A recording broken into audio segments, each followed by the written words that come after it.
d'ouvrir le débat. On vous remercie de nous avoir laissé rentrer dans les lieux et pouvoir nous exprimer librement. Donc vous rentrez en campagne sur le logement, enfin, vous avez déjà commencé, nous aussi on rentre en campagne. Et c'est clair qu'on va participer, on a décidé à participer très activement à cette campagne électorale sur la question du logement. Donc je ne vais pas développer parce que je pense que pour nous il y a 3 points qui sont fondamentaux. Il faut appliquer les lois et on voudrait savoir si la ville de Paris a bien l'intention de faire en sorte que les lois qui protègent les populations les plus fragiles seront bien appliquées. Après, d'autres questions se posent sur la baisse des loyers, bien sûr. Nous demandons la baisse des loyers. Nous demandons, puisque Paris ne peut pas accueillir tout le monde, eh bien, faisons en sorte au moins que ceux qui y sont puissent y rester. Et que le Grand Paris ne serve pas uniquement, on va dire, ne soit pas parmi les objectifs, celui d'envoyer les couches populaires et les plus fragiles encore à l'extérieur et poursuivre cette politique de, on va dire, d'urbanisme qui débouche sur une certaine forme de, on va dire, de gentrification, pour employer des mots gentils. Donc, Paris a toujours été une ville populaire, elle l'est moins aujourd'hui. Eh bien, on voudrait qu'elle le redevienne. C'est-à-dire qu'il va falloir faire un peu de place, et peut-être que c'est un peu provocateur, mais peut-être qu'il faudrait qu'il y ait un peu moins de riches à Paris et qu'il y ait un peu plus de couches populaires, comme on les a connues depuis 200 ans, et comme toujours dans la capitale. Alors maintenant, sur la question qui nous intéresse, les 3 lois qui nous intéressent sont le droit au logement opposable, je vais y revenir tout de suite, le droit à l'hébergement, et le maintien dans les structures d'hébergement jusqu'à un relogement ou une structure de stabilisation, une orientation vers une structure de soins, c'est la loi. La deuxième loi, c'est la loi de réquisition. Donc, comme l'a dit tout à l'heure, rappelé Yann Brossa, eh bien, est-ce que vous comptez appliquer la loi de réquisition? Est-ce que vous comptez vous emparer du droit de réquisition qui est offert aux EPCI qui acceptent par exemple la loi Dallot? Ou bien est-ce que vous seriez d'accord pour que dans la future loi sur le logement, le droit de réquisition soit utilisé et on va dire déconcentré ou accordé aux municipalités ou aux communautés de communes, de telle sorte à pouvoir s'attaquer frontalement à la question des sans-abri et de ces populations de plus en plus nombreuses qu'on voit dormir dans les rues de Paris, de la capitale. Bon, alors maintenant, pour ce qui est de la loi Dallot, se pose évidemment derrière en filigrane la réforme des attributions de logements sociaux. La ville de Paris a l'air de vouloir réformer l'attribution des logements sociaux, c'est-à-dire installer un système de scoring, de points qui sera accordé aux personnes, aux demandeurs de logements sociaux. Pour nous, c'est une réponse qui peut être satisfaisante. Je ne pense pas qu'elle apporte pour autant, qu'elle pacifie et qu'elle règle la question de la demande insistante des mal logés. Hein. Je ne pense pas que ça règle cette question. Je ne pense pas que ça règle la question des conflits et des luttes qui sont engagées depuis 20 ans, voire même depuis 25 ans dans la capitale par les mal logés et les sans logis. Ce que nous voulons, c'est que la loi Dallot soit appliquée. Il y a 17 000 prioritaires Dallot dans la capitale qui ne sont pas relogés, même un peu plus. René Dutray va nous dire exactement combien il y en a aujourd'hui. Il suit les compteurs quasiment mensuellement. Donc nous, on a des chiffres qui nous sont donnés tous les ans ou tous les 6 mois. Bon. Donc en tout cas, l'année dernière, on comptait à peu près 17 000 prioritaires Dallot qui étaient en attente, on va dire, d'un relogement, soit parce qu'ils venaient d'être reconnus prioritaires Dallot, ou pour la plus grande majorité d'entre eux, attendent d'être relogés en vertu de la loi depuis 6 mois. Quelle solution il existe ? Nous demandons, nous souhaitons que les collectivités territoriales et les bailleurs sociaux, donc en l'occurrence la mairie de Paris, participent au relogement des prioritaires Dallot de manière active. Nous sommes d'accord effectivement pour qu'il y ait un système de scoring, mais nous pensons qu'avant tout, la loi doit être appliquée et que ceux qui sont reconnus comme devant être relogés le soient. Autrement dit, que la loi Dallot soit respectée et mise en œuvre. Ce qui veut dire que la ville de Paris doit faire un effort sur cette question. Voilà. Je vous remercie. Un toit, c'est un droit. Merci Jean-Baptiste. Je vous propose qu'on revienne vers vous, évidemment.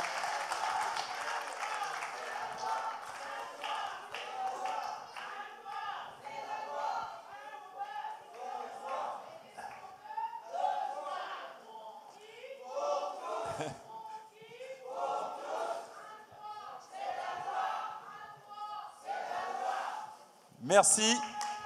Bon, donc retour vers vos interventions. Oui, il y a une personne qui souhaite intervenir au premier rang.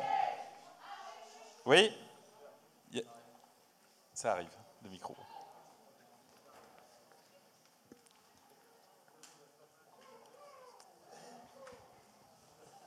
J'avais envie de poser une question qui est un tout petit peu décalée là par rapport aux questions précédentes. Yann Brossat posait la question de est-ce qu'on a encore le droit de vivre à Paris? Je voulais aussi poser la question du choix. Qu'on le veuille ou non, on reste quand même dans un État extrêmement centralisé, où Paris est un tissu extraordinairement... Parlez avec le micro, vraiment contre... Mais j'ai tendance à parler très fort, donc je fais attention.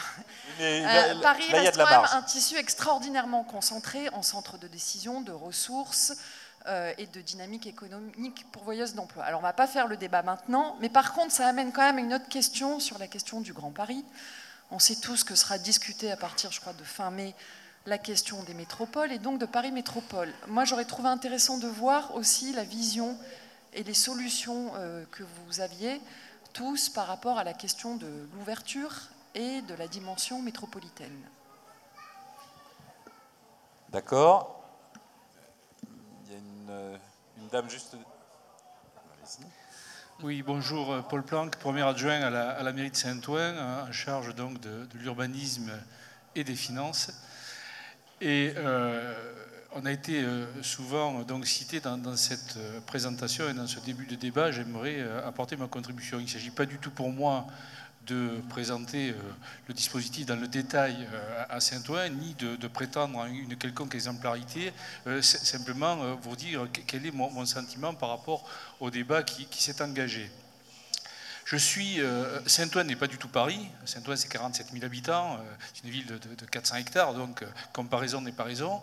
Mais en même temps, je suis vraiment surpris par l'identité des points de vue qui sont exprimés, y compris dans la ville, quand nous organisons, nous, à Saint-Ouen, une réunion sur les questions du logement, et à entendre ce que j'entends ici dans cette assemblée. On a à peu près les mêmes remarques qui reviennent, les mêmes interventions de personnes en situation très délicate, que ce soit l'intervention à laquelle nous venons d'assister du DAL, ou des personnes individuellement qui sont intervenues sur leur cas personnel, tout à fait...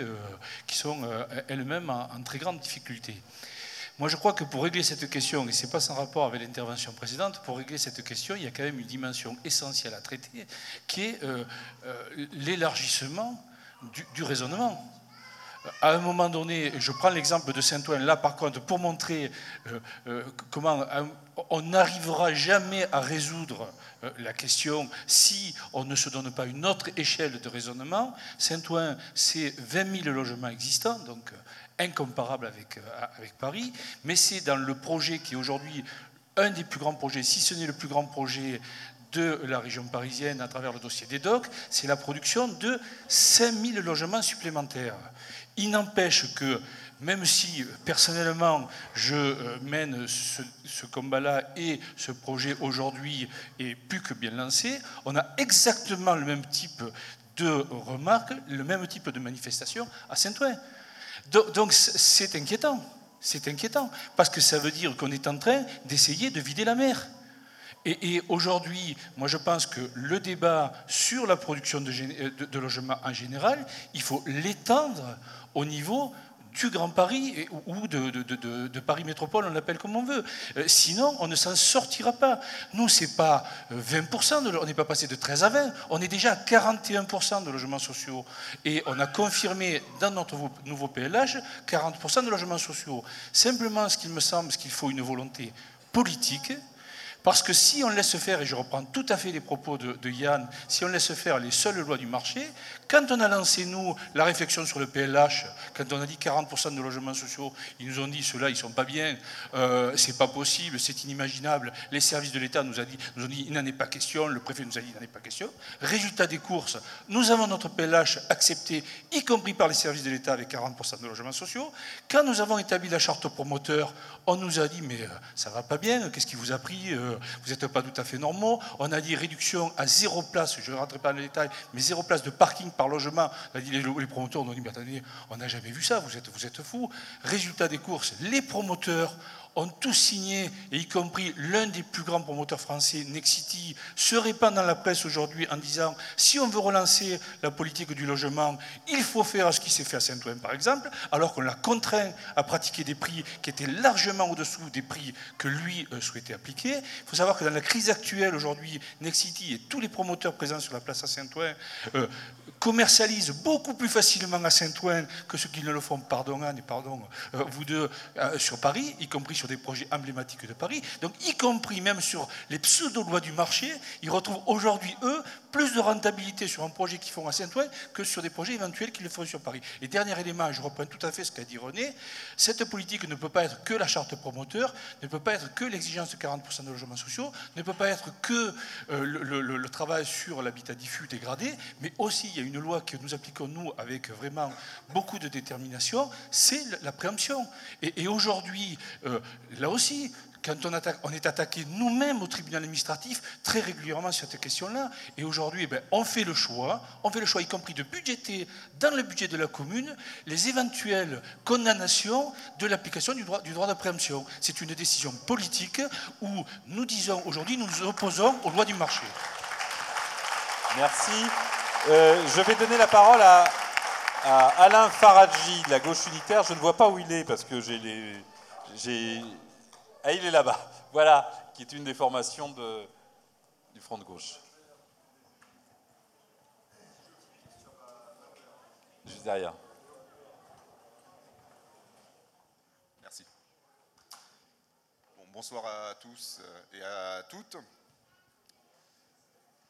L'héritage qui a été laissé par la droite dans le domaine du logement, comme dans bien d'autres, était calamiteux. Alors j'en profite d'emblée pour dire qu'au vu de la dégradation du climat politique qui touche notre pays et de l'approfondissement de la crise, que l'hypothèse de voir revenir la droite aux affaires à Paris, hypothèse qui semblait totalement exclue il y a encore quelques mois, reprend quand même un peu de vigueur. Alors une vigueur toute relative, puisque les primaires qu'elle organise n'ont certes pas l'air de passionner les foules, une primeur toute médiatique aussi, mais prenons garde de ne pas sous-estimer l'adversaire. Bon. Le retour de la droite à Paris, cela ne doit pas arriver, en premier lieu pour les Parisiens et pour les Parisiennes, mais aussi pour la gauche et pour toute la gauche. Alors ceci étant dit, les enquêtes d'opinion nous indiquent que si les Parisiens sont globalement satisfaits du bilan de la majorité municipale, 7 sur 10 jugent négativement ce bilan concernant le logement. Alors on peut trouver ça injuste, car beaucoup a été fait pour solder l'héritage de la droite, effectivement. Je pense notamment à la construction de logements sociaux, même si ça reste en deçà des objectifs qu'on pourrait se fixer, et la résorption de l'habitat insalubre. On peut trouver qu'un tel jugement des Parisiens sur le bilan est injuste, mais les faits sont têtus. Se loger à Paris, c'est un véritable cauchemar.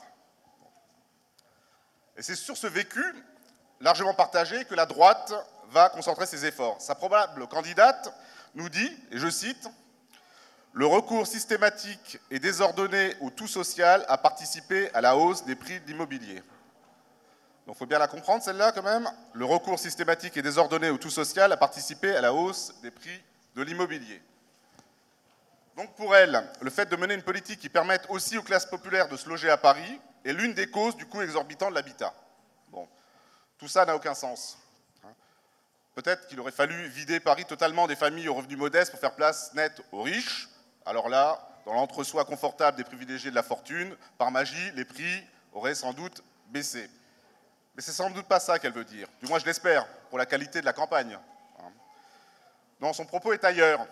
Il vise à mettre en opposition les classes populaires qui seraient, par un étrange retournement, en fait, défavorisées en deux mots, en fait, favorisées, et des classes moyennes, éternelles, délaissées. Donc une politique qui vise à diviser les Parisiens et à faire porter la faute aux classes populaires au travers de la mise en accusation d'une politique censée leur être favorable. Si les classes moyennes éprouvent des difficultés à trouver un logement, c'est la faute de ceux et celles qui sont dans une situation plus difficile que la leur, c'est bien connu.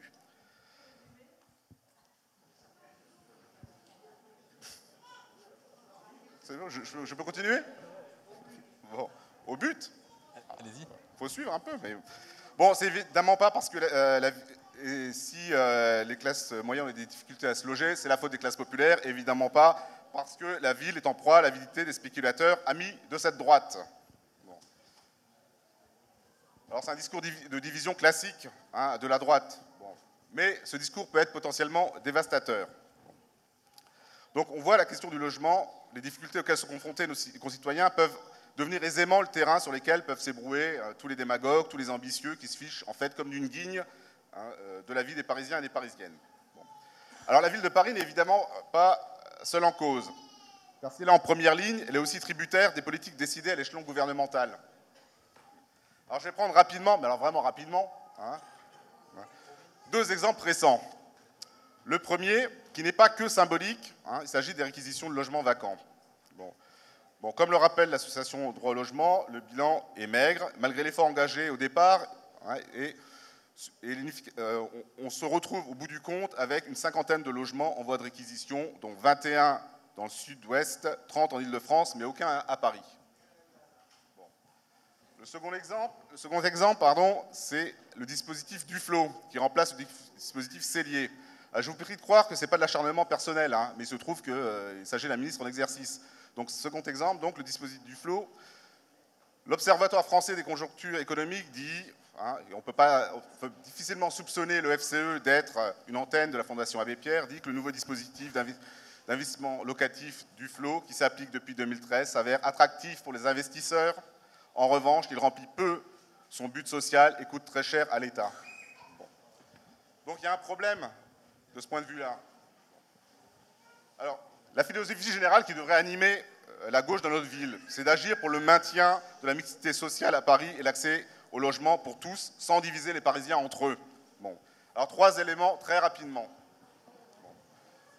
En premier lieu, évidemment, construire. Bon, pour répondre à l'explosion de demandeurs de logement, passer de 80 000 à 130 000 au cours des 15 dernières années, avec l'ambition effectivement d'atteindre les 25% de logements sociaux et de fixer le cap, comme le disait Yann Brossat, des 30% à l'horizon 2030. Bon.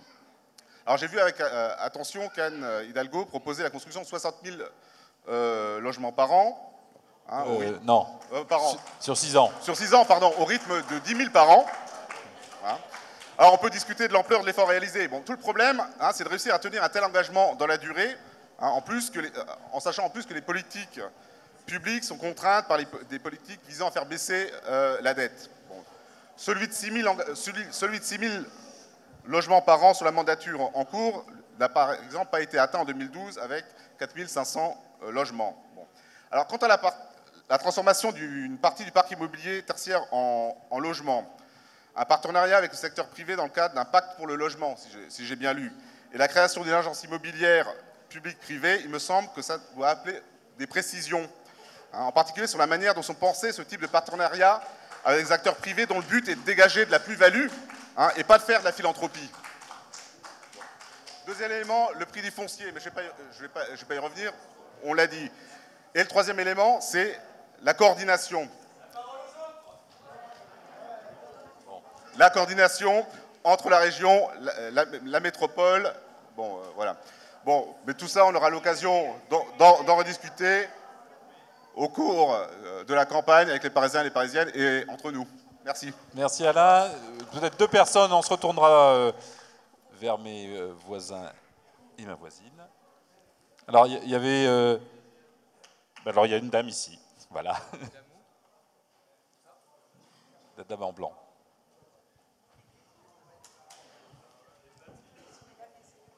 Et parlez vraiment dans le micro, on ne vous entend pas du tout là. Bonsoir messieurs, mesdames. Bien.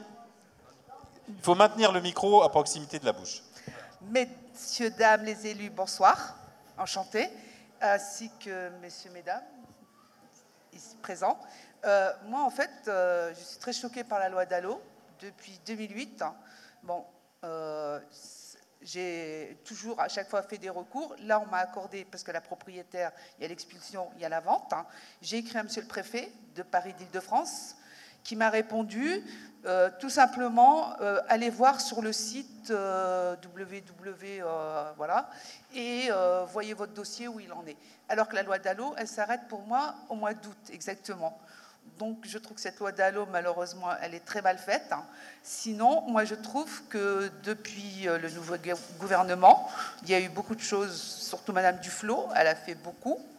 Moi, je reconnais qu'elle a fait beaucoup. Bon, peut-être que tout le monde n'est pas d'accord avec moi. Moi, je trouve que Madame Duflot a fait beaucoup. Les nouveaux gens qui sont présents, les élus, ont fait aussi beaucoup. Parlez bien dans le... Les élus qui sont là ont fait énormément beaucoup aussi. Madame Hidalgo, qui est intervenu pour mon dossier, Monsieur Yann Brossat. J'espère les voir très prochainement à la mairie de Paris, je vous dis franchement, parce que c'est des gens de cœur et très humains. J'ai beaucoup d'admiration pour eux. Et ce que je souhaite simplement, c'est rendre hommage aussi à Madame Duflot, parce que par rapport à Monsieur Benoît Apparu, qui n'a rien fait du tout, Madame Cécile Duflot, rien qu'au mois de mars, ce qu'elle a fait, qu'elle a prolongé, vraiment, c'est beaucoup ce qu'elle a fait. Moi, je trouve que c'est une dame qui s'investit beaucoup, la ministre du Logement. Et je souhaite simplement que cette loi DALO soit égale pour tous. Parce que moi, je vois, on m'a mis prioritaire, on m'a mis l'accord collectif prioritaire, mais rien n'avance. Même le maire du 19e, qui est Parti socialiste, refuse de m'aider. D'accord. Voilà. Et merci à vous, monsieur merci. Les élus. Il y a un jeune homme. Bonsoir, merci pour vos interventions. Je me présente Baptiste Petitjean, je représente ce soir le mouvement républicain et citoyen, dont le président d'honneur est Jean-Pierre Chevènement. Et nous sommes aussi une composante, même réduite, mais de la gauche en France et aussi à Paris. Pour les gens dans la salle, la figure de proue du MRC dans les 20 dernières années à Paris, c'était Georges Sarr. Et maintenant, il y a une nouvelle génération de militants et un nouveau bureau fédéral du MRC, du mouvement républicain et citoyen à Paris. Et je vous invite d'ailleurs, je fais un peu d'autopromo, à aller voir notre nouveau site internet mrc-paris.fr sur lequel... On a même des pages de pub. Ne m'applaudissez pas, sinon je vais être aussi long que le monsieur. Sur lequel vous pourrez retrouver notamment nos fiches projets et notamment nos idées sur le logement. Alors je vais être très très rapide. Une des grandes critiques souvent qui est faite en matière de logement social à Paris, c'est l'opacité des procédures d'attribution des logements sociaux. Le MRC Paris, vous irez voir nos fiches projets, a réfléchi à tout ça, mais je ne vais pas m'exprimer trop longtemps. Je demande à nos 3 intervenants quelles sont leurs propositions pour rendre la procédure d'attribution beaucoup moins opaque et qui solutionnerait beaucoup de nos problèmes. Deuxième question, au MRC Paris aussi, on essaie de réfléchir bien sûr à l'ancrage de la politique de logement dans un système plus vaste, plus fonctionnel, plus pratique, qui serait le Grand Paris. Alors comment inscrire cette politique du logement dans le Grand Paris, sachant qu'effectivement il faut éviter l'écueil de renvoyer les couches les plus défavorisées vers l'extérieur? Bien, on viendra après avec une nouvelle série de questions. Je vais vous demander les uns et les autres de réagir. Alors là, on va peut-être changer de l'ordre. René commence. Je vais commencer sur le DALO. Sur le DALO, cette loi DALO qui a été vraiment... à l'époque, qui a été une sacrée avancée quand même. D'ailleurs, c'est un cas assez unique en Europe. Hein. On a une loi qui, normalement, je dis bien normalement, oblige au relogement et à l'accès à l'hébergement d'une personne reconnue sur un certain nombre de critères. Le problème de la loi DALO aujourd'hui, c'est qu'elle donne des droits, mais elle ne donne pas de logement, ce qui est quand même le plus problématique. Et elle ne donne pas de logement parce qu'on a considéré que c'était seulement, dans la loi à l'époque, que c'était seulement l'État responsable. Et comme c'est un petit peu seulement l'État responsable, que l'État, en plus maintenant se fait condamner sur des recours DALO, que les condamnations ne sont pas très élevées, en fait, tout le monde considère que ce n'est pas vraiment de sa responsabilité. Et donc, il y a une espèce de renvoi de balles entre les collectivités, entre alors après, quelquefois avec des bons arguments, en disant « oui, mais si tout va sur le contingent préfecture, il y a une trop forte concentration ». Puis après, il y a toujours des milliers d'arguments pour, je dirais, éviter de reloger une famille DALO. Moi, je crois qu'il faut, et je ne suis pas seul à le dire, je crois qu'il faut une deuxième loi DALO. Il faut un complément de cette loi DALO pour intégrer l'obligation de résultat et intégrer l'obligation de résultat des EPCI, des collectivités, des municipalités aux côtés de l'État. On ne peut pas rester uniquement dans une situation où l'obligation de relogement du DALO, c'est l'État et c'est le contingent préfectoral. Il faut rendre cette obligation plus importante. Alors vous me direz, mais tu as qu'à en parler à la ministre du Logement. J'en parle à la ministre du Logement, mais ce n'est pas parce qu'effectivement il y a une ministre du Logement qui est une écologiste que tout s'arrête et qu'on met le mouchoir sur ce qu'on a toujours défendu. Elle fait un travail effectivement très important. Mais pour aider notre ministre, oui, on continue à avoir des idées. Et donc, cette première idée, effectivement, de rendre cette obligation de résultat et de la faire peser sur les collectivités. Et la deuxième idée sur le DALO, c'est de faire une sorte de droit de priorité locatif. Je vais essayer d'être... On parlait tout à l'heure du droit de préemption. Donc ce droit de préemption qui permet... pour la collectivité, de dire c'est pas nous l'acheteur, c'est pas vous qui allez acheter, je veux dire c'est nous qui allons acheter. Le droit de priorité locatif, ça pourrait être quelque chose sur le même modèle, de très simple, C'est-à-dire qu'un appartement est mis en location, hein, il y a un problème évident d'offre pour pouvoir reloger tous les dallos et un problème évident que tout ne pourra pas se faire dans le parc social, eh bien, la collectivité ou l'État se substituerait à la personne voulant louer ce logement et en utilisant aujourd'hui les dispositifs, désolé, sans rentrer trop dans les détails, mais les dispositifs de Solibail, louer solidaire, c'est des dispositifs qui, en gros, contre un loyer en dessous des prix du marché, le propriétaire bénéficie d'une défiscalisation, en utilisant, entre autres le Solibail, faire du Solibail coercitif, c'est-à-dire mettre un droit de priorité locative pour les collectivités, pour l'État, pour pouvoir reloger les dallos dans le parc privé et pouvoir aller sur une obligation de résultat. Voilà, c'est une proposition qui sera portée, en tout cas, pendant la campagne. Après, très rapidement, je ne peux pas quitter ce débat, quitter cette tribune, sans parler, bien sûr, de la métropole et de la nécessité que le plan local de l'habitat, le plan local de l'urbanisme, il n'y a aucun sens à continuer à faire nos documents à l'intérieur du périphérique. On essaye de résoudre une équation qui n'est pas résolvable à l'intérieur du périphérique. Ça a des effets en plus de report qui sont extrêmement néfastes. Nous devons, la loi va nous le permettre, mais nous devons vraiment, tous nos documents d'orientation doivent être élaborés